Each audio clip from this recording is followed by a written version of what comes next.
Chapter 20. For the kingdom of heaven is like a landowner who went out early in the morning to hire men to work in his vineyard. He agreed to pay them a denarius for the day, and sent them into his vineyard. About the third hour he went out and saw others standing in the marketplace doing nothing. He told them, "You also go and work in my vineyard, and I will pay you whatever is right." So they went. He went out again about the 6th hour and the 9th hour, and did the same thing. About the 11th hour he went out and found still others standing around. He asked them, "Why have you been standing here all day long doing nothing?" "Because no one has hired us," they answered. He said to them, "You also go and work in my vineyard." When evening came, the owner of the vineyard said to his foreman, "Call the workers and pay them their wages, beginning with the last ones hired and going on to the first." The workers who were hired about the 11th hour came and each received a denarius. So when those came who were hired first, they expected to receive more. But each one of them also received a denarius. When they received it, they began to grumble against the landowner. "These men who were hired last worked only 1 hour," they said, "and you have made them equal to us who have borne the burden of the work and the heat of the day." But he answered one of them, "Friend, I am not being unfair to you. Didn't you agree to work for a denarius? Take your pay and go. I want to give the man who was hired last the same as I gave you. Don't I have the right to do what I want with my own money? Or are you envious because I am generous?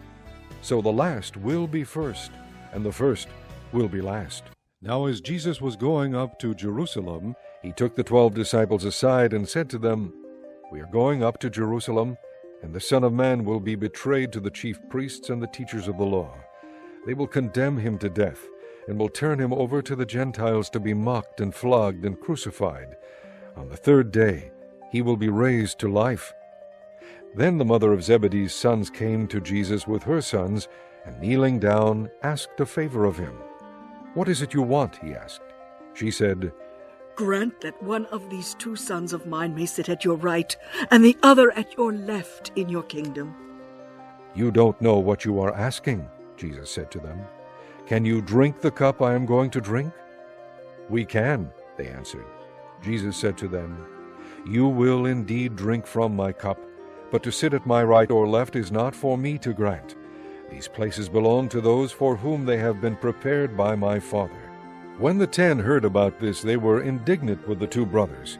Jesus called them together and said, "You know that the rulers of the Gentiles lord it over them, and their high officials exercise authority over them.